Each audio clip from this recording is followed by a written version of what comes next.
1 बजे सिर्फ DD news पर। Decode presented by KEI Wires and Cables, विकसित भारत का विकसित वायर, को powered by Mongia steel, steel का बादशाह, इन एसोसिएशन विद चले ज्यादा और पैसे बचाए, इसीलिए अब से जो धोए वो धो डाला। सभी पशुपालकों की पसंद, देश का नंबर 1 कपिला पशु आहार। JK tyre, total control.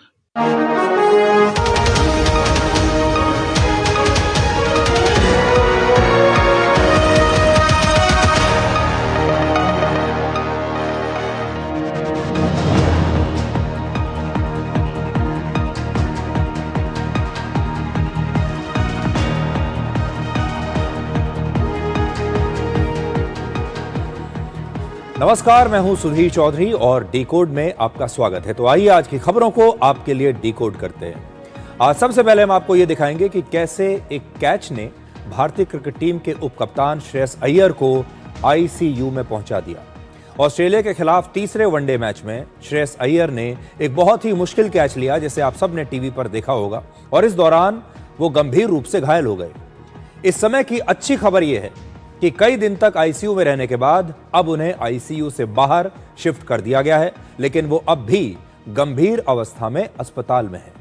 Shreyas Iyer कई महीने टीम से बाहर रहने के बाद हाल ही में भारतीय क्रिकेट टीम में शामिल हुए थे और उसके बाद पहले ही सीरीज में उन्हें ऐसी चोट लगी है जो उन्हें लंबे समय तक मैदान से बाहर रख सकती है। इसके बाद हम आपको दिखाएंगे कि आजकल के युवाओं में प्रेम संबंध कितने जहरीले बनते जा रहे हैं। दिल्ली में 21 साल की एक लड़की ने 32 साल के अपने बॉयफ्रेंड की जलाकर हत्या कर दी। ये लड़की फॉरेंसिक साइंस की पढ़ाई कर रही थी और उसने अपनी इसी जानकारी का पूरा प्रयोग करते हुए एक परफेक्ट मर्डर प्लान किया, जिससे दुनिया को ऐसा लगे कि इस लड़के की मौत घर में आग लगने से हुई है। लड़की का आरोप है कि यह लड़का उसे ब्लैकमेल कर रहा था। इस लड़के के पास उस लड़की की कुछ तस्वीरें थीं जो वो वापस करने से इनकार कर रहा था। और आखिर में आज विपक्षी दलों के लिए एक बुरी खबर आई है। चुनाव आयोग ने ऐलान किया है कि बिहार के बाद अब स्पेशल इंटेंसिव रिवीजन यानी SIR पूरे देश में कराया जाएगा और कल से देश के 12 राज्यों में वोटर लिस्ट का शुद्धिकरण शुरू हो जाएगा। इसलिए आप भी तैयार रहिए, कल से ये एक बड़ा राजनीतिक मुद्दा बनने वाला है। लेकिन सबसे पहले आपको हम लेकर चल रहे हैं आज क्रिकेट के मैदान पर। सिर्फ एक मुश्किल कैच लेने की कोशिश ने टीम इंडिया के उपकप्तान 30 साल के श्रेयस अय्यर को अस्पताल के आईसीयू में पहुंचा दिया। 25 अक्टूबर को ऑस्ट्रेलिया के खिलाफ तीसरे वनडे मैच में उन्होंने पीछे की तरफ दौड़कर एक बहुत ही मुश्किल कैच लिया था, जिससे उनका संतुलन बिगड़ गया और गेंद को पकड़ने के बाद वो मैदान पर गिर गए और इस कोशिश में उनकी बाईं रिब यानी पसली में बहुत गंभीर चोट लगी है।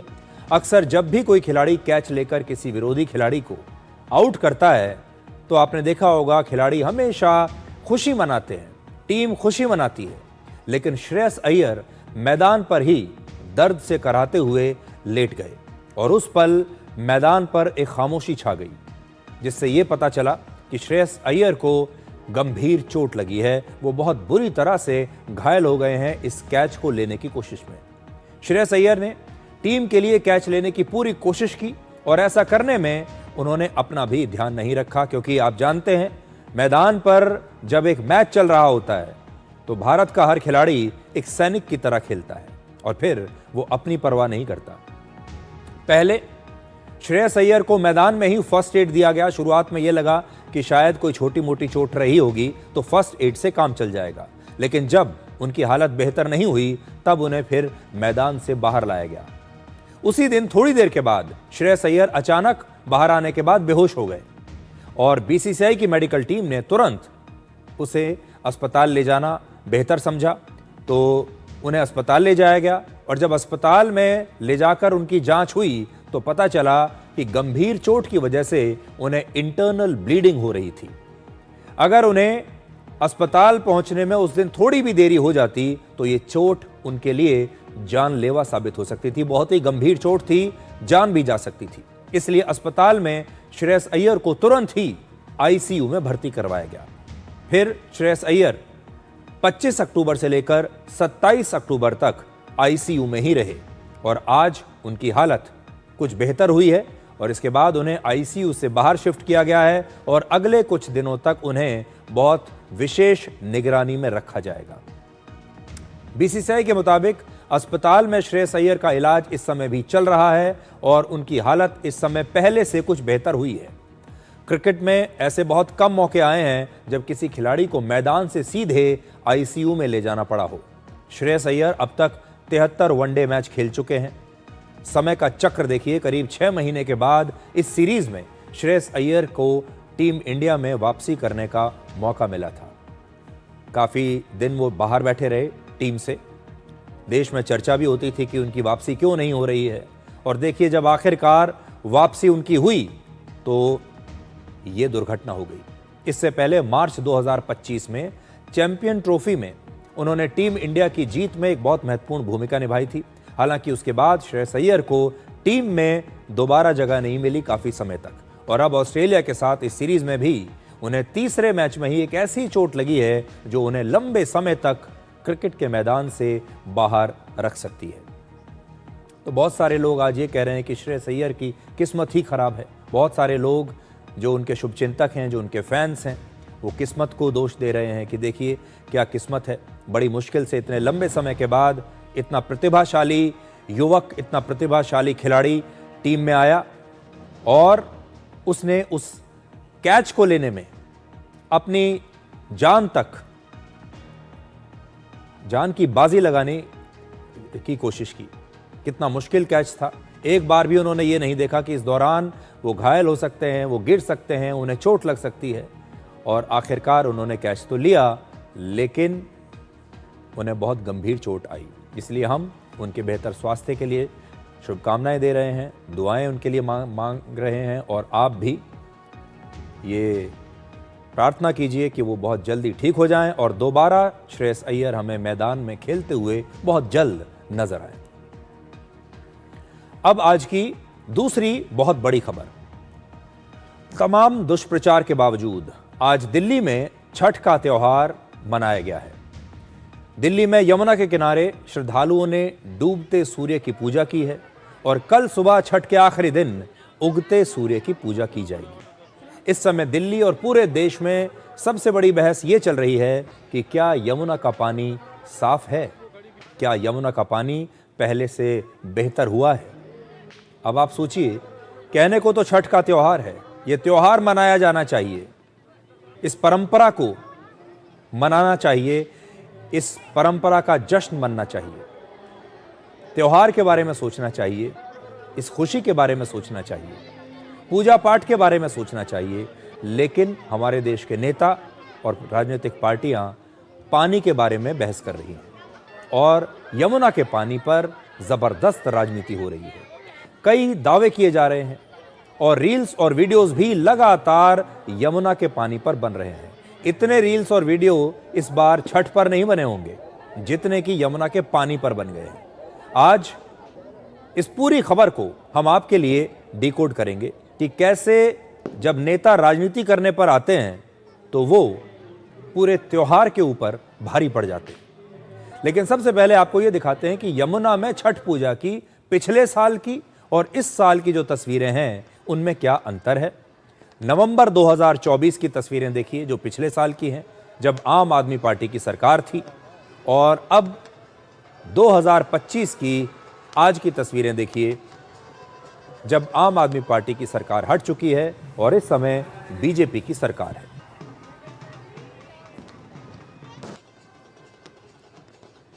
ये दोनों ही तस्वीरें आपकी स्क्रीन पर हैं। पिछले साल यमुना के घाट पर श्रद्धालु गंदे पानी में झाग के बीच पूजा करने के लिए मजबूर थे और इस साल यमुना के घाट पिछले साल से तो कहीं ज्यादा साफ सुथरे दिख रहे हैं। मैं ये नहीं कह रहा कि पानी साफ सुथरा है, लेकिन घाट जरूर साफ सुथरे हैं। घाट पर जो पानी है वो जरूर पिछले साल से बेहतर है। इस बार छठ पूजा के लिए दिल्ली सरकार ने कई स्थानों पर श्रद्धालुओं के लिए खास तौर पर यमुना के किनारे घाट बनाए हैं जहां उन्हें साफ पानी में पूजा करने का मौका मिला। और इन दोनों तस्वीरों से आप ये समझ जाएंगे कि दिल्ली में इस समय बीजेपी की सरकार और पिछले वर्ष की आम आदमी पार्टी की सरकार की सोच में आपको एक अंतर जरूर नजर आएगा।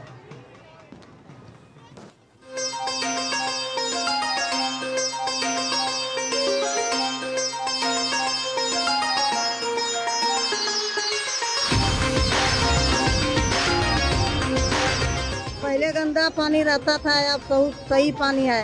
रेखा गुप्ता बहुत अच्छा से सफाई कर दिया है, देखने में अच्छा लग रही है। हर साल ऐसी होना चाहिए।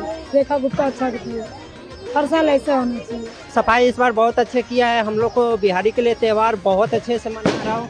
बहुत साफ है, पहले से ज्यादा बहुत साफ है। पहले बहुत अच्छा नहीं रहता था, पूरा जीना उन्हें सब बन गया, पूरा साफ है।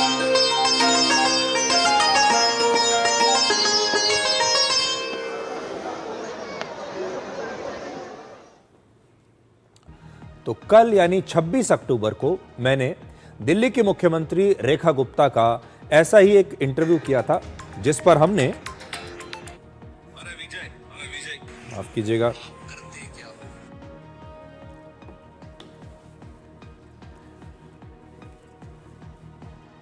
ये जो इंटरव्यू आप देख रहे हैं, ये मैंने यमुना के घाट पर दिल्ली के मुख्यमंत्री का कल एक इंटरव्यू किया था।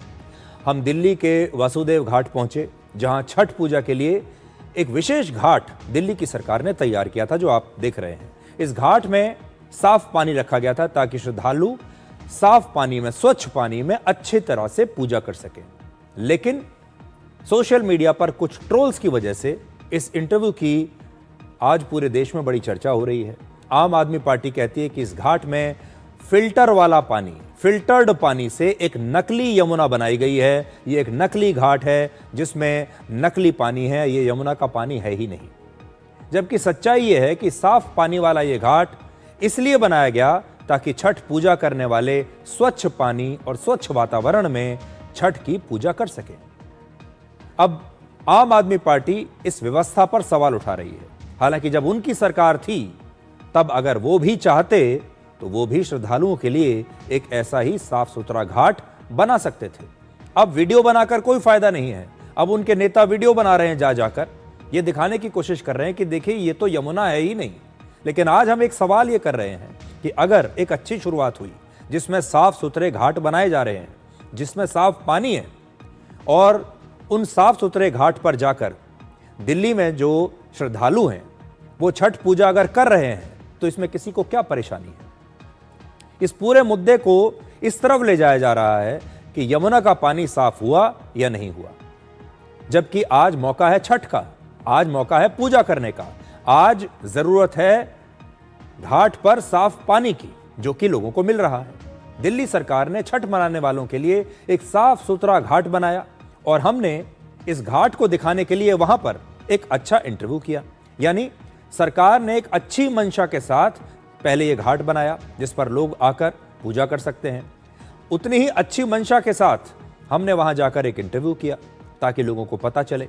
लेकिन यमुना को लेकर जो राजनीति चल रही है वो इतनी नकारात्मक है कि इन दोनों चीजों की आलोचना हो रही है। और इसीलिए आज मैं ये मुद्दा आपके सामने उठा रहा हूं कि जब कोई अच्छी चीज की जाती है तब कैसे राजनीति बीच में आ जाती है। दो पॉजिटिव चीजें, एक अच्छी चीज ये कि एक साफ सुथरा घाट बनाया गया जिसमें साफ सुथरा पानी है जहां पर लोग पूजा कर सकते हैं, और दूसरा वहां से एक साफ सुथरा इंटरव्यू किया गया जिससे देश के लोगों को, दिल्ली के लोगों को यह पता चल सके कि यमुना के पानी को लेकर क्या किया जा रहा है, हवा में जो प्रदूषण है उसे लेकर सरकार क्या कर रही है, क्लाउड सीडिंग को लेकर सरकार क्या कर रही है, और भी हमने बहुत सारे सवाल दिल्ली के मुख्यमंत्री से किए।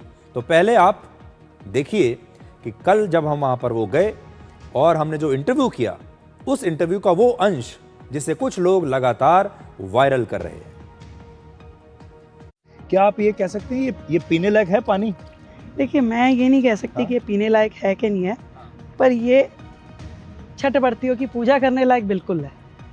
और श्रद्धा होती है, ना पीने को लोग गंगा का पानी ना पिए और पीने को ये भी पिए, परंतु हम इसको हर क्षण हर पल बेहतर करने में लगे हैं और करेंगे।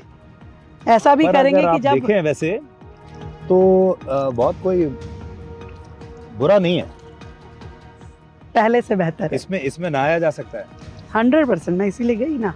आज वो खोज के मतलब केजरीवाल साहब भी रेखा गुप्ता की वीडियो देख करके कुछ बोलेंगे। अब आपका और मेरा ये इंटरव्यू अब चलाएंगे आप, अभी देखिए तो ये फिर भी इसमें उसमें से भी से निकाल कुछ निकाल के निकालेंगे। किया रेखा जाएगा। गुप्ता राइट को खड़ी थी, राइट को क्यों खड़ी थी, रेखा गुप्ता ने ये क्यों कह दिया, रेखा गुप्ता ने नदी क्यों निकाल दी। अभी वो कह रहे हैं कि रेखा गुप्ता ने गंगा बहा दी। अरे भाई, वो कुछ भी बोलना है उनको। तो हमें कल ही पता था कि ये इंटरव्यू ज़रूर वायरल होगा। इस इंटरव्यू के कुछ अंश निकाल कर कुछ ट्रोल सोशल मीडिया पर ज़रूर डालेंगे, फिर इस पर राजनीति की जाएगी और लोगों को के सामने एक गलतफहमी पैदा करने की कोशिश की जाएगी और कुछ नकारात्मक कहने की कोशिश की जाएगी। आज का दिन शुभ दिन है। छठ का पर्व पूरे देश में मनाया जा रहा है। दिल्ली के लोग छठ का पर्व मना रहे हैं। दिल्ली के लोग साफ पानी में एक घाट में आकर पूजा कर पा रहे हैं, लेकिन कुछ लोग इसे भी होने नहीं देना चाहते। अब आपको ये दिखाते हैं कि पिछले कुछ समय में यमुना नदी के पानी में कितना बदलाव आया है। यही तो मुद्दा है जो आम आदमी पार्टी के जो नेता हैं जो उठा रहे हैं कि दिल्ली का पानी साफ नहीं हुआ है। रेखा गुप्ता ने भी थोड़ी देर पहले यही कहा कि पहले से बेहतर हुआ है। पूरी तरह साफ हो गया है ये तो हम नहीं कह सकते, लेकिन पहले से जरूर बेहतर हुआ है। अब पहले से कैसे बेहतर हुआ है ये आंकड़े आपको बताएंगे। इसी महीने दिल्ली पॉल्यूशन कंट्रोल कमेटी की एक रिपोर्ट आई है जो कहती है कि वर्ष 2024 यानी जब आम आदमी पार्टी की सरकार थी उसकी तुलना में यमुना में फेकल कॉलीफॉर्म बैक्टीरिया का स्तर जो है वो 90% तक नीचे आ गया है। इसकी मात्रा से यह पता चलता है कि कोई नदी और उसका पानी कितना प्रदूषित है। अक्टूबर 2024 में असगरपुर में जो दिल्ली में एक जगह है, फेकल कॉलीफॉर्म बैक्टीरिया का स्तर हर 100 मिलीलीटर पानी में 80 लाख था, जो अक्टूबर 2025 में घटकर 80 लाख से 8,000 रह गया है। देखिए आपकी स्क्रीन पर, यह है पिछले साल से इस साल का अंतर। हालांकि 8,000 भी प्रदूषित ही कहा जाएगा। 8,000 में भी आप यह नहीं कह सकते कि 8,000 साफ है। एक और जगह है ओखला। ओखला में 18 लाख के मुकाबले बैक्टीरिया का स्तर अब 2,700 पर है और आगरा केनाल में 22 लाख से घटकर ये 1,600 तक आ गया है। 8 जगहों पर यमुना के पानी का सैंपल लिया गया था और उसमें से भी 4 जगहों पर फेकल कॉलीफॉर्म का स्तर 2,500 के आसपास है। ऐसे पानी में स्नान किया जा सकता है जहां पर इस तरह का प्रदूषण हो, हालांकि यह पीने के काबिल बिल्कुल नहीं है। यह एक ऐतिहासिक कामयाबी है और इससे पहले कभी भी 1 साल के अंदर यमुना के पानी में बैक्टीरिया के स्तर में इतनी बड़ी कमी नहीं आई है। तो आज हम आपको यह बताना चाहते हैं कि आज का दिन बड़ा शुभ है। जो लोग छठ मना रहे हैं उन्हें बहुत बहुत बधाई, उन्हें बहुत बहुत शुभकामनाएं और उनसे हम यही कहेंगे कि आप छठ पर ध्यान दीजिए, अपने पर्व पर ध्यान दीजिए, अपनी पूजा पर ध्यान दीजिए। लेकिन हमारे देश के कुछ नेता हैं जो आज भी सिर्फ गंदे पानी पर गंदी राजनीति कर रहे हैं।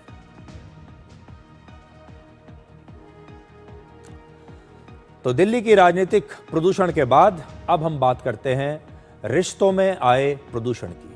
आजकल हमारे जो रिश्ते हैं वो कितने जहरीले होते जा रहे हैं, अब उसकी कहानी बताते हैं। एक बड़ा मशहूर वेब सीरीज है जिसका नाम है डेक्स्टर।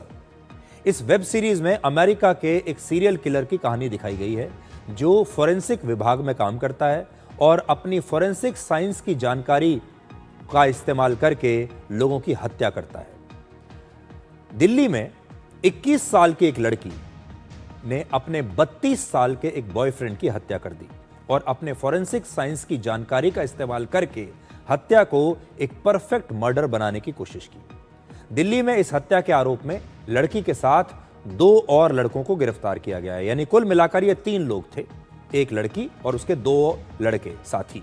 इन 3 आरोपियों में से लड़की ने ही हत्या का पूरा प्लान बनाया।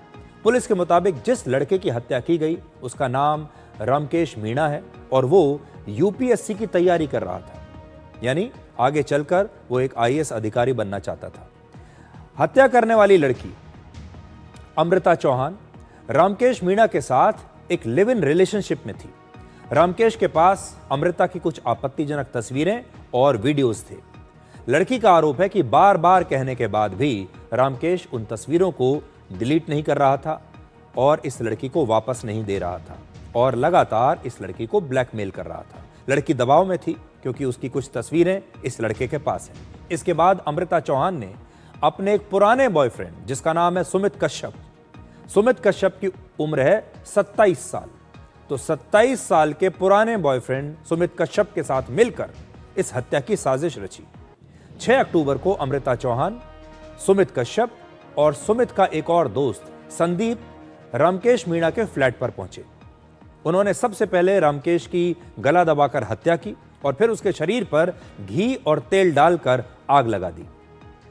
घर में ही जो घी और तेल था उसका इस्तेमाल किया और उसके शरीर में हत्या के बाद आग लगा दी। इसके बाद सुमित कश्यप ने गैस सिलेंडर का पाइप खोल दिया। सुमित एलपीजी डिस्ट्रीब्यूटर है और उसे यह बात पता थी कि एलपीजी सिलेंडर कितनी देर में ब्लास्ट के बाद फट जाएगा और कितने समय में इस पूरे फ्लैट में आग लग जाएगी। इसके बाद ये तीनों रामकेश मीणा के हार्ड डिस्क, लैपटॉप और पेन ड्राइव को लेकर उस फ्लैट से जल्दी से फरार हो गए और कुछ ही मिनटों के बाद इस फ्लैट में आग लग गई। शुरुआत में सभी लोगों को यह लगा कि यह कोई एक्सीडेंट है, यह कोई हादसा हुआ है। पुलिस को भी शुरुआत में यही लगा कि यह आग लगी है, यह एक हादसा है जिसमें इस लड़के की मृत्यु हो गई। लेकिन जैसे जैसे जांच आगे बढ़ी पुलिस को शक हुआ। पुलिस ने सीसीटीवी फुटेज देखी और रामकेश मीणा के फोन कॉल रिकॉर्ड्स को निकाला और तब जाकर उन्हें नई नई जानकारियां मिली। इसके बाद पुलिस ने अमृता चौहान को गिरफ्तार कर लिया और गिरफ्तारी के बाद जब पूछताछ हुई तो उसने सारा सच बता दिया। पुलिस का कहना है कि फिल्मों में जिस तरह से अपराध होते हैं उसी तरीके से इस हत्या को एक परफेक्ट मर्डर बनाने की कोशिश की गई। जो टीवी सीरीज में देखते हैं, क्राइम सीरीज में देखते हैं, वैसी तरह का सीन बनाने का कोशिश किया इसके अंदर। उसको पहले तो उसको उन्होंने स्ट्रैंगुलेट करके गला दबा के उसको मार दिया। उसके बाद घी तेल सब उस पर डाल के उसके अंदर आग लगा दी और पास में सिलेंडर का रेगुलेटर खोल के उन्होंने ऑन कर दिया, क्योंकि जो सुमित कश्यप था he was an LPG distributor, तो उसको आइडिया था गैस कैसे काम करती है, कितने टाइम में फट सकता है ये वो। तो इस वजह से उन्होंने सिलेंडर वहां पे रखा और उससे थोड़े टाइम बाद वो निकलने में सफल हुए और उन्होंने गेट का थोड़ा सा पोर्शन तोड़ के, जाली तोड़ के अंदर से लैच लगा दिया ताकि ये लगे कि कोई बाहर से एंट्री नहीं हुई है, अंदर से ही बंद है। Accused was preparing for UPSC, his name was Ramkesh Meena. और जो लेडी थी वो अमृता चौहान है, 21 साल है उनकी, उसकी फॉरेंसिक की स्टूडेंट है। एक सुमित कश्यप है, वो एलपीजी सिलेंडर का काम करता है और एक और उनका साथी है संदीप कुमार। तो आप आजकल बहुत सारी वेब सीरीज़ देखते हैं, टीवी सीरीज़ देखते हैं जो अपराध पर आधारित होती हैं। उनमें नए नए तरीके बताए जाते हैं कि कैसे अपराध किए जा सकते हैं और बहुत सारे लोग इन सीरीज़ को देखते हैं, इनसे प्रभावित हो जाते हैं और फिर उसी प्रकार से अपराध करने की कोशिश करते हैं, उसी प्रकार से हत्या करने की कोशिश करते हैं। तो आपने ये बात सुनी होगी कि जब आप कोई चीज़ देखते हैं, कोई कंटेंट देखते हैं तो कई बार उसका बुरा असर आपके दिमाग पर पड़ता है, उसका मिसयूज़ होता है। और ये जो कहानी आप देख रहे हैं ये बिल्कुल वैसी ही है। आपको याद होगा इसी महीने हमने आपको एक और खबर दिखाई थी बेंगलुरु से। बेंगलुरु में एक डॉक्टर ने एनेस्थीसिया का ओवरडोज देकर अपनी ही पत्नी की हत्या कर दी थी और उसने हत्या को एक बीमारी बताकर यह साबित करने की कोशिश की कि उसकी जो पत्नी है वो बीमारी से मरी है, जबकि वो लगातार अपनी पत्नी को एनेस्थीसिया का ओवरडोज दे रहा था। और इसके बाद 6 महीने के बाद यह डॉक्टर भी पकड़ा गया। यहां भी समानता देखिए क्या है कि यहां पर भी एक डॉक्टर है, उसने अपनी पत्नी की हत्या की है। और आज जो हम आपको खबर दिखा रहे हैं दिल्ली में, उसमें एक लड़की ने अपने लिव इन पार्टनर की, अपने बॉयफ्रेंड की हत्या की है। इस हत्या से आपको 4 शिक्षा मिलती हैं और यह बात ध्यान से सुनिएगा। पहला, आजकल के प्रेम संबंध, आजकल के रिश्ते कितने टॉक्सिक हो चुके हैं, यानी कितने जहरीले हो चुके हैं, जिसमें लोग ना तो ब्लैकमेल करने से चूकते हैं और ना ही अपने पार्टनर को जान से मार देने से घबराते हैं। उनकी जान लेने से जरा भी घबराते नहीं हैं। तो पहली चीज तो यह है कि अब हमारे समाज में जहरीले रिश्ते बन रहे हैं, जहर से भरे हुए हैं, नफरत से भरे हुए हैं।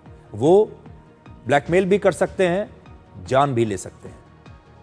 दूसरा, इस लड़की को असल में सिर्फ इतना करना चाहिए था कि वो पुलिस स्टेशन जाती और अपने बॉयफ्रेंड के खिलाफ एक शिकायत दर्ज कराती ब्लैकमेल का। उसे कानून को अपने हाथ में लेने की आवश्यकता नहीं थी। अगर वो पुलिस के पास जाती तो शिकायत के बाद पुलिस जरूर कार्रवाई करती और उस लड़के को गिरफ्तार करती। उसे सिर्फ इतना सा करना था। लड़की ने यह गलत किया, कानून को अपने हाथ में ले लिया, खुद सोचा कि वो हत्या कर दे और फिर उस लड़के के चंगुल से निकल जाए। लेकिन उसे पुलिस में जाकर ये शिकायत दर्ज करानी थी, एफआईआर दर्ज करानी थी कि एक लड़का है जिसके पास मेरी तस्वीरें हैं और वो मुझे ब्लैकमेल कर रहा है। इसलिए बाकी के जो लोग हैं, अगर उनके साथ भी कुछ ऐसा हो रहा है तो उन्हें हम ये बता रहे हैं, क्योंकि जब हत्या होती है आम तौर पर हर हत्यारा कभी ना कभी पकड़ा ही जाता है। इसलिए इस गलतफहमी में मत रहिएगा कि आप अगर हत्या कर देंगे, अपराध कर देंगे तो आप बच जाएंगे। बचेंगे तो आप तब भी नहीं। इसलिए बेहतर है कि कानून का रास्ता लीजिए। तीसरा, इस तरह के संबंधों को लेकर हमारे समाज में लोगों पर एक दबाव बना दिया जाता है। इसलिए जब कोई व्यक्ति, कोई लड़का, कोई लड़की, खास तौर पर जब कोई युवा ऐसी स्थिति में फंसते हैं तो फिर उसे सबसे पहले जो विचार आता है दिमाग में वो ये आता है कि मेरा परिवार क्या सोचेगा, और समाज को जब इसके बारे में पता चलेगा तो लोग मेरे बारे में क्या कहेंगे। देखिए, इस बात को समझिए, लोग मेरे बारे में क्या कहेंगे, ये एक डर है आज भी लोगों के अंदर। पड़ोसी क्या कहेंगे, समाज के लोग क्या कहेंगे, रिश्तेदार क्या कहेंगे, मेरा परिवार मेरे बारे में क्या सोचेगा जब उसे इस बारे में पता चलेगा। इसलिए आज हम हर माता पिता और आम लोगों से, जिनसे समाज बनता है, उनसे कहना चाहेंगे कि अगर आपको इस तरह का कोई वीडियो मिलता है या आपके आसपास कोई ऐसी घटना होती है, किसी की आपको इस तरह की तस्वीरें देखने को मिल भी जाती हैं, तो ऐसे मामलों में अगर कोई फंस भी जाए तो कृपया करके ऐसे लोगों को जज मत कीजिए, उनके ऊपर अपना फैसला मत सुना दीजिए उनके चरित्र को लेकर, क्योंकि इसी डर से लोग या तो हत्या कर देते हैं और या फिर आत्महत्या कर लेते हैं। सोचिए कैसा डर होगा जब कोई व्यक्ति इस प्रकार की स्थिति में फंसता है, तो ये कैसा डर होगा जिसमें लोग इस डर की वजह से या तो हत्या करने पर उतारू हो जाते हैं और या फिर खुद ही अपनी आत्महत्या कर लेते हैं। इसलिए बहुत सोच समझने वाली बात है और ये समाज को भी सोचना होगा। तो टॉक्सिक रिश्तों की कहानी तो हमने आपको बताई। अब हम भारत पर पश्चिमी मीडिया के टॉक्सिक नजरिए को आपके लिए डिकोड करेंगे। जर्मनी के शासक हिटलर का एक प्रचार मंत्री था जिसका नाम था जोसेफ गोबल्स। जोसेफ गोबल्स अक्सर कहा करता था कि झूठ इतनी बार बोलो कि वो सच बन जाए। आज हमारे देश के कई नेता, कई पत्रकार, कई बुद्धिजीवी जोसेफ गोबल्स बन चुके हैं या फिर उसकी तरह सोचते हैं, जो हमारे देश में अक्सर अफवाहें फैलाते हैं और इन्हें हमेशा कुछ विदेशी मीडिया और विदेशी संस्थाओं से मदद मिलती है।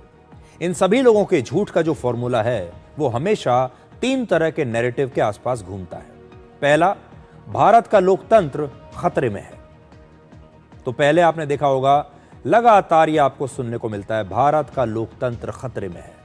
दूसरा, भारत की अर्थव्यवस्था बर्बाद हो चुकी है या बर्बाद हो रही है, भारत की अर्थव्यवस्था बहुत ही बुरी स्थिति में है। तीसरा, भारत में मुसलमान सुरक्षित नहीं है, भारत में अल्पसंख्यकों पर अत्याचार हो रहे हैं। हालांकि इन तीनों झूठों का जो बुलबुला है वो पिछले 11 वर्षों में कई बार फूट चुका है, लेकिन अब भी झूठ फैलाने की ये कोशिशें जारी हैं। अब हमारे देश की एक बहुत ही विश्वसनीय संस्था LIC को लेकर एक नया झूठ फैलाया जा रहा है। अमेरिका के एक अखबार द वॉशिंगटन पोस्ट की एक रिपोर्ट छपी है जिसके मुताबिक अडानी ग्रुप में 33,000 करोड़ रुपए निवेश करने के लिए भारत की सरकार ने LIC पर दबाव बनाया था। इस साल मई के महीने में अडानी पोर्ट में LIC ने करीब 5,000 करोड़ रुपए का निवेश भी किया था। अडानी ग्रुप को कर्ज मिलने में दिक्कत होने पर भारत सरकार अडानी ग्रुप की मदद करना चाहती थी और अडानी ग्रुप को भारत की सरकार से सीधे मदद मिल रही है। ये सारे आरोप द वॉशिंगटन पोस्ट ने लगाए हैं। इस साल की शुरुआत में जब अमेरिका में अडानी ग्रुप पर कानूनी मामले चल रहे थे तो अडानी को बाहर से कर्ज मिलने में परेशानी हो रही थी, इसीलिए सरकार ने अडानी ग्रुप की मदद की। ये आरोप वॉशिंगटन पोस्ट के इस आर्टिकल में लगाया गया। ये सारे आरोप हैं जो मैं आपको दिखा रहा हूं। अब LIC ने इस मामले में एक लिखित बयान जारी किया है और इन सारे आरोपों को LIC ने गलत बताया है। आज LIC का जवाब भी मैं अपने साथ लेकर आया हूं। LIC के मुताबिक वॉशिंगटन पोस्ट का यह आरोप बिल्कुल गलत है कि LIC के निवेश के फैसले किसी बाहरी दबाव के अंतर्गत लिए जाते हैं। वॉशिंगटन पोस्ट के इस आलेख का मकसद LIC की छवि को खराब करना है और इस लेख के जरिए भारतीय अर्थव्यवस्था की नींव को नुकसान पहुंचाने की कोशिश की गई है, ऐसा LIC ने कहा है। LIC की कुछ बातें मैं आपको पढ़कर बताता हूं, कुछ पॉइंट्स हैं LIC ने जो कहा है। पहली चीज तो यह है कि ये जो वॉशिंगटन पोस्ट का आरोप है, this is influenced by external factors, यानी ये जो आरोप लगाया गया है ये बाहरी शक्तियों से प्रभावित होकर लगाया गया है। इसमें कोई ना कोई बाहरी शक्ति है जो LIC का जो फैसला लेने का तरीका है, उनका जो प्रोसेस है, उस पर सवाल उठाना चाहता है और साथ ही LIC की छवि को खराब करना चाहते हैं। और आखिर में जो लिखा है वो ये है, to tarnish the reputation and image of LIC and the strong financial sector foundations in India. Bharat की अर्थव्यवस्था की नींव को हिलाने की कोशिश कोई कर रहा है और ये कोई शक्ति ऐसी है जो भारत के बाहर बैठी है। एक बड़ी मशहूर कहावत है, आधा सच पूरे झूठ से ज्यादा खतरनाक होता है। वॉशिंगटन पोस्ट ने अपने आर्टिकल में एक आधा अधूरा सच लोगों को बताने की कोशिश की है। जैसे LIC ने अडानी ग्रुप को कर्ज दिया, LIC ने अडानी पोर्ट में निवेश किया और हिंडनबर्ग ने अडानी ग्रुप के खिलाफ एक रिपोर्ट छापी थी। ये सारी जानकारियां इसमें दी गई हैं, लेकिन ये अर्ध सत्य है। अब इन आंकड़ों पर गौर कीजिए और पूरा सच देखिए। LIC ने भारत में 350 से ज्यादा कंपनियों में निवेश किया है, अकेले अडानी में नहीं किया। क्या आप जानते हैं कि LIC ने सबसे ज्यादा पैसा किस कंपनी में निवेश किया है? जी नहीं, वो कंपनी अडानी की कंपनी नहीं है। LIC ने सबसे ज्यादा पैसा, लगभग 1,33,000 करोड़ रुपए रिलायंस में निवेश किया है। तो फिर रिलायंस पर सवाल क्यों नहीं उठे? दूसरे नंबर पर LIC ने टाटा ग्रुप की कंपनियों में निवेश किया है, जिसमें 1,30,000 करोड़ रुपए का निवेश किया गया है। तो टाटा ग्रुप पर सवाल क्यों नहीं उठाया गया? 1,30,000 करोड़ रुपए निवेश किया है LIC ने। तीसरे नंबर पर ITC नाम की कंपनी में करीब 82,800 करोड़ रुपए LIC ने निवेश किए हैं। चौथे नंबर पर स्टेट बैंक ऑफ इंडिया है, जहां करीब 79,000 करोड़ रुपए LIC ने लगाए हैं। पांचवें नंबर पर HDFC बैंक है, जहां करीब 64,000 करोड़ रुपए का निवेश LIC ने किया है। इन सब कंपनियों की तुलना में अडानी ग्रुप में LIC ने 60,000 करोड़ रुपए का निवेश किया है। इस समय LIC के पास 54 लाख करोड़ रुपए हैं, जिन्हें वो अपनी जरूरत के मुताबिक अलग अलग कंपनियों में निवेश करती है। 54 लाख करोड़ रुपए, जबकि अडानी ग्रुप में LIC ने इसमें से 60,000 करोड़ रुपए का निवेश किया है। यह कितना हुआ? अडानी ग्रुप में LIC के कुल AUM का सिर्फ 1.1% हिस्सा है। ये AUM मैं क्यों कह रहा हूं? AUM का मतलब होता है एसेट अंडर मैनेजमेंट, यानी इस समय LIC 54 लाख करोड़ रुपए मैनेज कर रहा है। यानी इन पैसों को कहां निवेश करना है, कितना निवेश करना है, कैसे अपने निवेशकों को यहां से ज्यादा मुनाफा निकाल कर देना है, यह LIC का काम होता है और यह काम LIC दशकों से कर रही है। अब और देखिए, LIC का आदित्य बिरला ग्रुप में 42,600 करोड़ रुपए का निवेश है। L&T, TCS और इंफोसिस जैसी कंपनियों में भी LIC का निवेश हर कंपनी में 60,000 करोड़ रुपए से ज्यादा है। यानी अडानी ग्रुप की तुलना में कई दूसरी प्राइवेट कंपनियों और ग्रुप्स में LIC का निवेश कहीं ज्यादा है। असल में आधा अधूरा सच दिखाकर भारत के लोगों में एक कंफ्यूजन पैदा करने की कोशिश की जा रही है। बार बार यह कहा जा रहा है कि LIC को बर्बाद करने की कोशिश हो रही है। लेकिन अब एक और सच देखिए।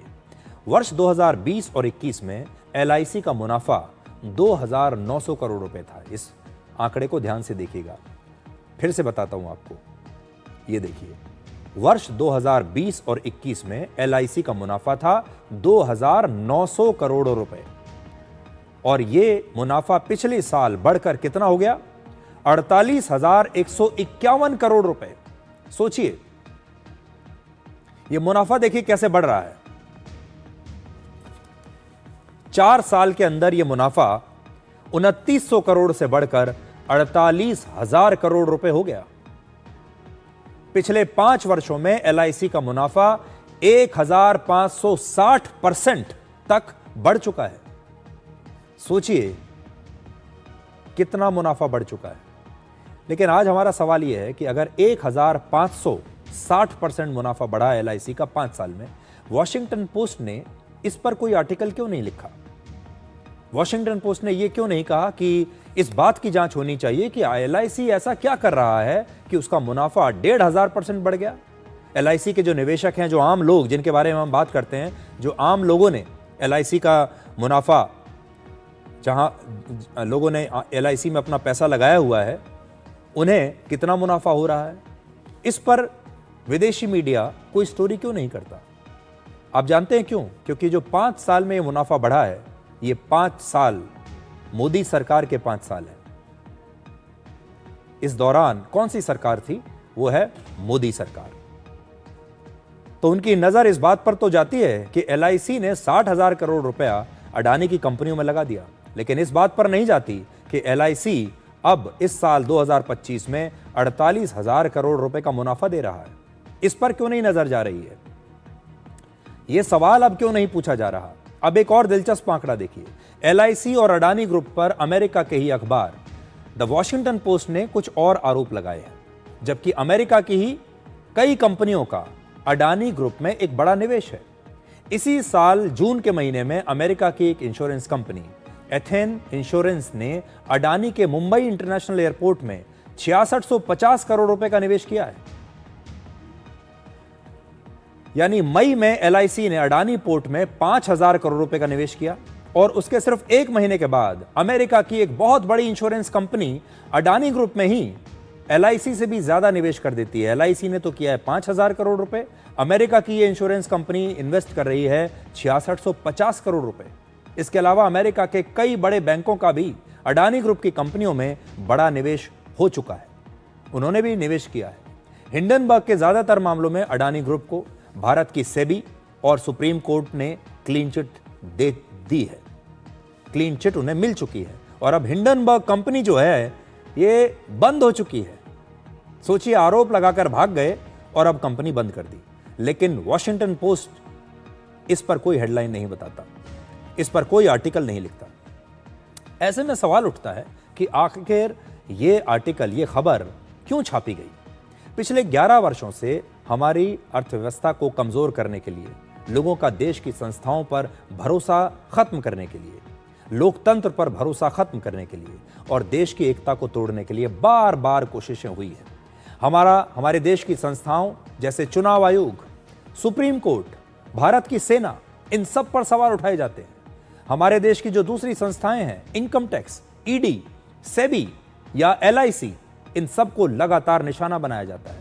वोट चोरी का नैरेटिव बनाकर एसआईआर का विरोध किया जाता है, जिससे लोगों को यह समझ में आए कि भारत के जो चुनाव हैं ये तो रिग्ड हैं, भारत के चुनावों में बेईमानी हो रही है। इसलिए भारत जब कहता है कि हम दुनिया के सबसे बड़े लोकतंत्र हैं, तो अगर चुनाव पर ही सवाल उठा देंगे तो फिर जनता का विश्वास भारत के चुनाव से और भारत के लोकतंत्र से उठ जाएगा।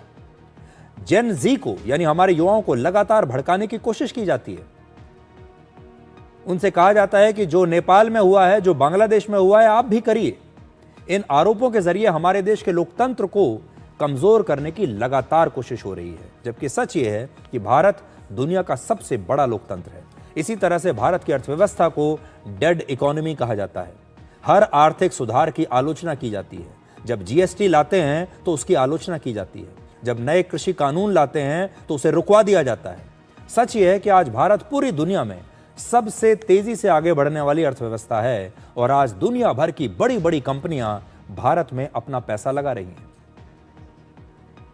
इसलिए आज आपको ये बात समझनी होगी कि भारत में जितने भी ग्रुप हैं, भारत के जितने भी औद्योगिक घराने हैं, बड़ी बड़ी जो कंपनियां हैं जो अच्छा प्रदर्शन कर रही हैं, लगातार उनको निशाना बनाया जाता है। ऐसा जिससे सरकार भी घेरे में आ जाए, वो कंपनी भी घेरे में आ जाए, और सरकार की जो संस्थाएं हैं, हमारे देश की जो बड़ी बड़ी विश्वसनीय संस्थाएं हैं, जैसे एलआईसी है, जैसे सेबी है, ये सब भी अपनी विश्वसनीयता को खो दें। ये एक बहुत बड़ी साजिश है और इसलिए आज हमने आपको वो सारे आंकड़े दिखाए हैं जिससे आप ये समझ सकते हैं कि ये सारी जो बातें हैं ये अर्ध सत्य है, ये आधा सच है, पूरा सच आज हमने आपको दिखाया है। अब पश्चिमी मीडिया का जब इस तरह का झूठा नैरेटिव आता है तो हमारे विपक्षी दलों के जो नेता हैं वो बड़े खुश होते हैं, वो तालियां बजाते हैं। लेकिन आज विपक्षी नेताओं के लिए एक नई बुरी खबर आ गई है। विपक्षी दलों के तमाम हमलों और आरोपों के बावजूद चुनाव आयोग ने आज ऐलान किया है कि स्पेशल इंटेंसिव रिवीजन यानी SIR पूरे देश में कराया जाएगा। अभी तो बिहार में कराया था, अब बिहार के बाद पूरे देश में होगा। कल से देश के 12 राज्यों में SIR का पहला चरण शुरू हो जाएगा और इसके लिए आज रात 12 बजे देश के 12 राज्यों और केंद्र शासित प्रदेशों में वोटर लिस्ट को फ्रीज कर दिया जाएगा। चुनाव आयोग के मुताबिक 21 साल के बाद देश भर में SIR किया जा रहा है। इन 12 राज्यों में अंडमान निकोबार, छत्तीसगढ़, गोवा, गुजरात, केरल, लक्षद्वीप, मध्य प्रदेश, पुडुचेरी, राजस्थान, तमिलनाडु, उत्तर प्रदेश और पश्चिम बंगाल शामिल है। इन सारे राज्यों में SIR किया जाएगा। मैं बड़ी स्क्रीन पर एक बार आपको दिखा देता हूं, आप भी जरा देख लीजिए। ये बहुत महत्वपूर्ण राज्य हैं, इनमें से कई तो इसमें आप देखिएगा उत्तर प्रदेश कितना बड़ा राज्य है जहां SIR किया जाएगा। इसके बाद पश्चिम बंगाल देखिए, राजस्थान देखिए, इन तमाम बड़े बड़े राज्यों में होगा। गुजरात देखिए, गुजरात में बीजेपी की सरकार है, पश्चिम बंगाल में TMC की सरकार है, उत्तर प्रदेश में बीजेपी की सरकार है। तमिलनाडु को देखिए जहां पर DMK की सरकार है। यानी सरकार चाहे किसी की भी हो, हर जगह अब वोटर लिस्ट को चेक किया जाएगा और इसका शुद्धिकरण किया जाएगा। चुनाव आयोग SIR के जरिए वोटर लिस्ट में जितनी भी मिलावटें हैं उन्हें दूर करेगा और अवैध वोटर्स को इस लिस्ट से हटा दिया जाएगा, जैसा कि अभी बिहार में हुआ। वहां पर SIR के बाद कुल वोटर्स की संख्या से 47 लाख वोटर कम हो गए हैं। तो सोचिए 47 लाख वोटर वहां पर एक्स्ट्रा थे जिन्हें वहां नहीं होना चाहिए था और 47 लाख वोट वहां पर कम किए गए हैं। अगर एक राज्य में 47 लाख वोटों का हेरफेर है तो सोचिए पूरे देश में कितना होगा। चुनाव आयोग ने 3 बड़ी बातें कही हैं। पहला, जिन 12 राज्यों में SIR की प्रक्रिया शुरू हो रही है उनमें लगभग 51 करोड़ वोटर्स हैं। SIR को पूरा करने के लिए लगभग 5,33,000 बूथ लेवल ऑफिसर, जिसको हम BLO कहते हैं, और 7 लाख से ज्यादा बूथ लेवल एजेंट्स राजनीतिक दलों की तरफ से लगाए जाएंगे। इसका मकसद है कि कोई भी अवैध वोटर लिस्ट में शामिल ना हो। दूसरा, जिन राज्यों में यह होगा उनमें से पश्चिम बंगाल, केरल, तमिलनाडु और पुडुचेरी में वर्ष 2026 में यानी अगले साल ही विधानसभा चुनाव होने वाले हैं। फिर 2027 में गोवा, गुजरात और उत्तर प्रदेश में होंगे। 2028 में मध्य प्रदेश, राजस्थान, छत्तीसगढ़ और अंडमान निकोबार में चुनाव होंगे। तो जहां जहां अगले 2 साल में चुनाव होने वाले हैं उन राज्यों में पहले किया जा रहा है। तीसरा, असम में अभी SIR नहीं कराया जाएगा क्योंकि चुनाव आयोग ने कहा है कि असम में नागरिकता के नियम देश के अन्य राज्यों से अलग है, इसलिए वहां SIR अलग तरीके से कराना पड़ेगा। असम में भी वर्ष 2026 में ही चुनाव होंगे और पश्चिम बंगाल की मुख्यमंत्री ममता बनर्जी और तमिलनाडु के मुख्यमंत्री MK स्टालिन लगातार इस SIR का विरोध कर रहे हैं। चुनाव आयोग के फैसले के बाद कांग्रेस ने भी इस पर सवाल उठाया है। उसने कहा है कि SIR की पूरी प्रक्रिया सिर्फ वोटर लिस्ट से वोटर्स का नाम काटने के लिए है, जबकि बीजेपी का कहना है कि SIR सिर्फ वोटर लिस्ट के शुद्धिकरण के लिए किया गया है। SIR के समय EROs और AEROs मिलकर सबसे पहला जो काम करेंगे वो इन्यूमरेशन फॉर्म्स को प्रिंट करेंगे। जिन राज्यों में SIR हो रहा है या अभी होने वाला है उनकी मतदाता सूची आज रात को 12 बजे फ्रीज कर दी जाएगी और उन हर मतदाता को जिसका नाम उस सूची में है उसको एक यूनिक इन्यूमरेशन फॉर्म प्रिंट करके BLO उसके घर देने जाएंगे।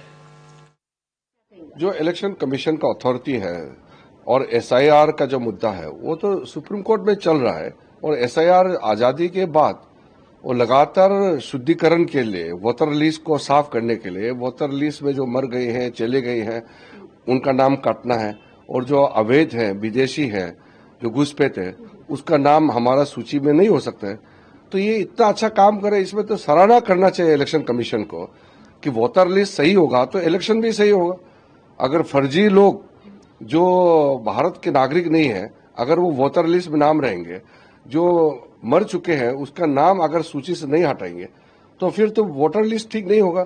तो शुद्धिकरण होना चाहिए ना वोटर लिस्ट का, इसलिए उनको समझ में आना चाहिए कि इलेक्शन कमीशन इतना अच्छा काम कर रहा है तो सब उसको सराहना करना चाहिए, ना कि इलेक्शन कमीशन को चैलेंज करना। चुनाव आयोग ने 12 राज्यों में एसआईआर की घोषणा की है। अभी तक बिहार की एसआईआर के कारण और जो सवाल उसमें हम सब ने खड़े किए उसका उत्तर नहीं मिला, जवाब नहीं मिला। अनेकों बार सुप्रीम कोर्ट को हस्तक्षेप करना पड़ा बिहार के एसआईआर को दुरुस्त करने के लिए। नहीं तो चुनाव आयोग की नीयत और मंशा और भारतीय जनता पार्टी जिसने चुनाव आयोग को कठपुतली बनाया हुआ, उनकी नीयत और मंशा बिहार के एसआईआर से बड़ी स्पष्ट हो गई है। थोड़ी देर पहले मैं आपको बता रहा था कि जो विदेशी ताकतें होती हैं वो कैसे किसी देश को अस्थिर बनाने की कोशिश करती हैं। वो पहले उस देश को स्टडी करती हैं, देखती हैं कि इस देश का जो स्ट्रॉन्ग पॉइंट है वो क्या क्या है। जैसे मान लीजिए अगर भारत को लेकर एक केस स्टडी तैयार की जाए तो भारत के जो मजबूत पक्ष हैं वो क्या हैं। सबसे मजबूत पक्ष तो ये है कि भारत दुनिया का सबसे बड़ा लोकतंत्र है, हम दुनिया में सबसे बड़ा चुनाव कराते हैं। चुनाव आयोग जो हमारा है वो दुनिया की सबसे बड़ी संस्था है जो इतना बड़ा चुनाव कराती है। और आपने देखा होगा अमेरिका जैसे देशों में भी चुनाव के नतीजों को लेकर दंगे हो जाते हैं। आपने देखा होगा जब डोनाल्ड ट्रंप पिछली बार हारे थे तो अमेरिका जैसे देश में भी क्या हुआ था। दूसरे देशों में, बड़े बड़े देशों में विद्रोह की स्थिति आ जाती है, तख्ता पलट की स्थिति आ जाती है। बड़े बड़े जो नेता हैं वो चुनाव में जो जनादेश आता है उसे मानने से इनकार कर देते हैं, लेकिन हमारे देश में ऐसा कभी नहीं हुआ। इसीलिए भारत को सबसे मजबूत लोकतंत्र माना जाता है। और इसीलिए जो पश्चिमी देश हैं या जो ताकतें हैं जो अस्थिर करना चाहती हैं वो सबसे पहले हमारे लोकतंत्र को निशाना बनाती है। दूसरा, हमारी अर्थव्यवस्था बहुत तेजी से बढ़ रही है। इसीलिए आपने देखा होगा हाल के दिनों में अर्थव्यवस्था को लेकर, कभी सेबी को लेकर, कभी एलआईसी को लेकर, कभी अडानी को लेकर लगातार आरोप लगाए जाते हैं। और ये एक टूल किट है जो बात बात पर समस्याएं पैदा करता है। अगर हम रफाल खरीदते हैं तो कहा जाता है कि रफाल की डील में भ्रष्टाचार हुआ है। अगर नए कृषि कानून लाते हैं तो उन्हें रुकवाने की कोशिश की जाती है। नया नागरिकता कानून आ जाता है तब रुकवाने की कोशिश की जाती है। अगर हम घुसपैठियों को अपने देश से बाहर निकालने की कोशिश करते हैं तब ये कहा जाता है कि इसे हम होने नहीं देंगे। तो आपने इसे देखा होगा। लेकिन इसमें जो सबसे खतरनाक बात है वो ये है कि एक नया माहौल पैदा करने की कोशिश की जा रही है कि हमारे देश में चुनाव में धांधली होती है। हमारे देश की जो वोटर लिस्ट है वो सही नहीं है। हमारे देश में वोटों की चोरी हो रही है। इससे होगा क्या कि हमारे देश के अपने ही लोगों का और दुनिया भर का विश्वास भारत के लोकतंत्र से और चुनाव व्यवस्था से कम होने लगेगा। यह कहा जाता है कि कुछ जगह चुनावों में धांधली हुई है। अब आप सोचिए हमारे देश में जहां जहां भी चुनाव हुए हैं आजादी से लेकर आज तक, और जब जब कोई नेता उस चुनाव में हारा है, हर हारने वाले प्रत्याशी को यही लगता है कि उसके साथ धोखा हुआ है। हर हारने वाली पार्टी को यह लगता है कि रैली में तो हमारी ज्यादा लोग आ रहे थे, माहौल तो हमारा था, फिर हम हार कैसे सकते हैं, जरूर इसमें चीटिंग हुई है। अगर एक जगह इलेक्शन कमीशन चुनाव के लिए जांच बैठा दे तो फिर दूसरी जगह से भी शिकायत आएगी, तीसरी जगह से भी शिकायत आएगी, और यकीन मानिए आपको अपनी सारी 542 सीटों पर जांच करानी पड़ेगी। ना सिर्फ 2024 के चुनाव की, 1950 से कहानी शुरू होगी। और फिर आप कितनी जांच कराएंगे, और एक एक सीट पर जब आप जांच कराने बैठेंगे तो उसके बाद पूरी दुनिया ये कहेगी कि हमारे लोकतंत्र में तो शुरुआत से ही मिलावट है, भारत तो लोकतंत्र है ही नहीं। और फिर विदेशी ताकतें आएंगी, जैसे वो अफगानिस्तान में जाती हैं, जैसे वो सीरिया में जाती हैं, जैसे वो बांग्लादेश में जाती हैं या दूसरे देशों में प्रवेश कर जाती हैं और फिर सत्ता को अपने हाथ में ले लेती हैं। अब आप इस पूरे मामले को समझिए। अभी मैंने बांग्लादेश का नाम लिया। देखिए बांग्लादेश में विद्रोह हुआ, वहां का जो युवा वर्ग था, वहां के जो छात्र थे, उन्होंने सत्ता को पलट दिया। और सत्ता पलटने के बाद अब वहां क्या हो रहा है, अब वहां लगातार भारत के विरोधियों की एंट्री हो रही है। भारत के जो विरोधी हैं उनका स्वागत हो रहा है, उन्हें रेड कार्पेट वेलकम मिल रहा है। पाकिस्तानी सेना के दूसरे नंबर के सबसे शक्तिशाली जनरल ने बांग्लादेश की अंतरिम सरकार के प्रमुख मोहम्मद यूनुस से मुलाकात की है।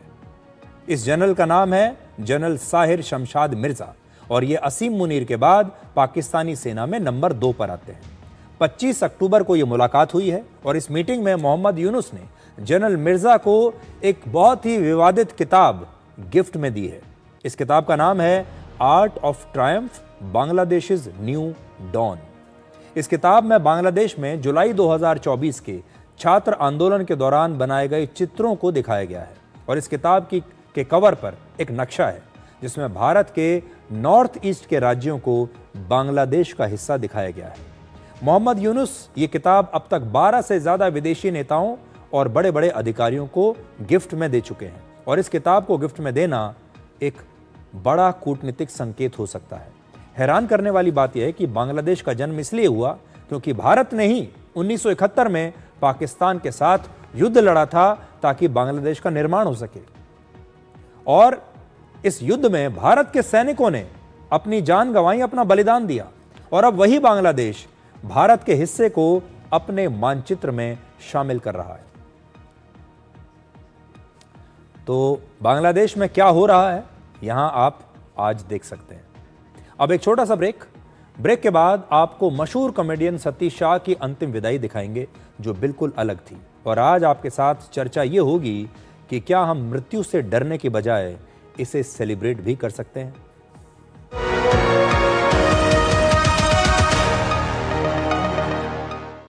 कौन है जो जोड़े देश को? विकसित भारत का विकसित वायर। जब हिंदुस्तान मिले हिंदुस्तान से जय हो राह हो प्रवाह हो देश हो विदेश हो जेके हो। Visit your nearest JK Tyre Steel Wheel store today. Goldy मसाले के 100 ग्राम के स्पेशल पैक्स में फ्रेशनेस लॉक है। ऐसे गोल्डी मसाले जहां जाएं रिश्ते बनाएं। कौन है जो जोड़े देश को? विकसित भारत का विकसित वायर।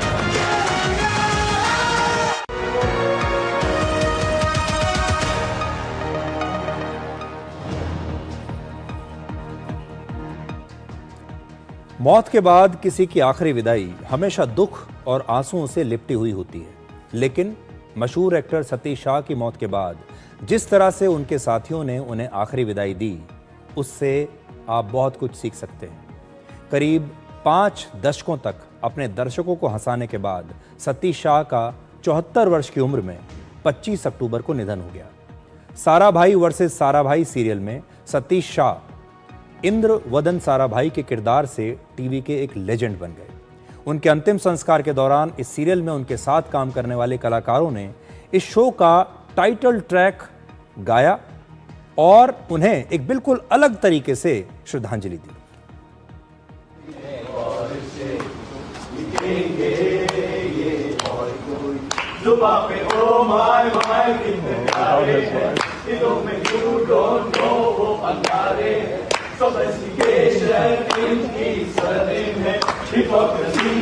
जीते ये सारे हैं, एक पल में बनती है पल में बिगड़ती है। You can save when our भाई सारा भाई बस सारा भाई बस सारा भाई। तो आपने देखा एक तरफ सतीश शाह की चिता जल रही है और सामने उनके साथी उनका मनपसंद गाना गा रहे हैं उनके लिए और उन्हें आखिरी बार उनका ये मनपसंद गाना गाकर उन्हें विदाई दे रहे हैं। कई बार ज़िंदगी हमें रुलाकर चली जाती है, लेकिन कुछ लोग ऐसे होते हैं जो अपनी विदाई में भी मुस्कान छोड़ जाते हैं। सतीश शाह का जाना सिर्फ एक कलाकार का जाना नहीं है, वो हमें याद दिला गए कि मौत भी कभी कभी उत्सव बन सकती है। जब उनके साथियों ने उनके अंतिम संस्कार पर यह गाना गाया तो ऐसा लगा जैसे ये अंत नहीं बल्कि ये एक नई शुरुआत है। हम मृत्यु से डरते हैं क्योंकि हमें लगता है कि यही अंत है, लेकिन शायद असली अंत तब होता है जब हम जीना बंद कर देते हैं।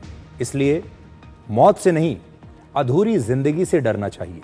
मृत्यु जिंदगी का विपरीत नहीं है, बल्कि मृत्यु जिंदगी का ही हिस्सा है और उसी किताब का आखिरी अध्याय है। और हम सब जिंदगी की इसी किताब के पाठक भी हैं और किरदार भी हैं। जब किसी कलाकार की मौत पर लोग रोने की बजाय गाना गाते हैं तो वो सिर्फ श्रद्धांजलि नहीं होती, बल्कि वो एक घोषणा होती है कि ये व्यक्ति मर नहीं सकता। हम मृत्यु को जश्न में तब बदलते हैं जब हम उस व्यक्ति की हंसी को याद करते हैं और उस व्यक्ति को फिर से जीते हैं।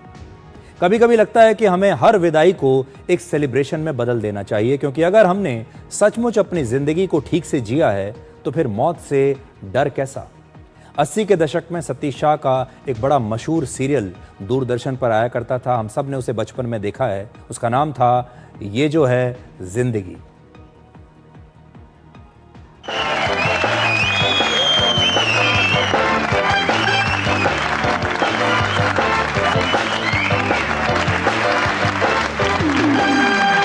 क्या बात है, आप नर्वस लग रहे हैं? किसी ने पहले कभी इंटरव्यू नहीं किया क्या आपको? नहीं, दरअसल बात यह है कि मैं लेकिन आज ये तो सीरियल मैं उनके बारे में बता रहा था आपको, ये जो है जिंदगी। लेकिन अगर आज उन पर कोई सीरियल बने तो उसका नाम होगा ये जो है मौत। हम समझते हैं कि ये जो है मौत ये सब कुछ खत्म कर देती है, लेकिन मौत सिर्फ एक पार्ट 2 है। एक सीन से दूसरे सीन में जाने का एक ट्रांजिशन है। जैसे कोई फिल्म निर्देशक कभी कहे नेक्स्ट शॉट। तो जब अगली बार आपको अपने किसी प्रिय व्यक्ति की याद आए, किसी प्रिय मित्र की याद आए, तो रोइए मत, बल्कि हंसकर उन्हें याद कीजिए। अब एक छोटा सा ब्रेक, और ब्रेक के बाद डिकोड जिंदगी में आपको दिखाएंगे आज का विचार।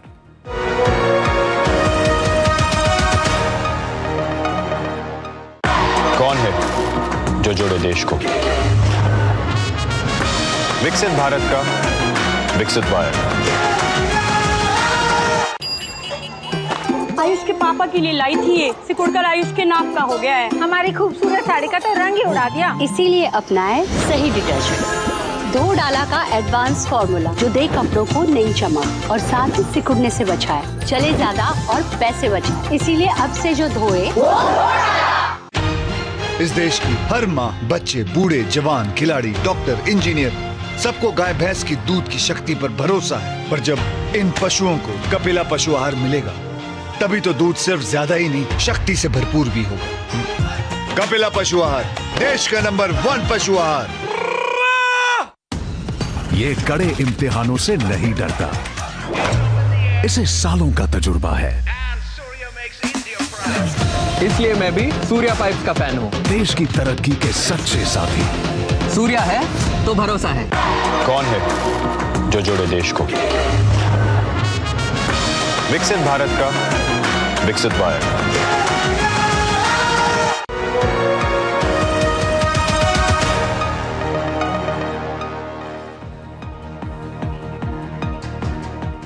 तो आज के लिए डिकोड में इतना ही। अब आपसे हमारी अगली मुलाकात होगी कल रात 9 बजे। तब तक आप खुश रहिए, सुरक्षित रहिए, स्वस्थ रहिए। और पेट फकीर का भी कभी खाली नहीं रहता, और सभी ख्वाहिशें बादशाह की भी पूरी नहीं होती। इसलिए जो आपके पास है उसी में खुश रहना सीखिए। नमस्कार।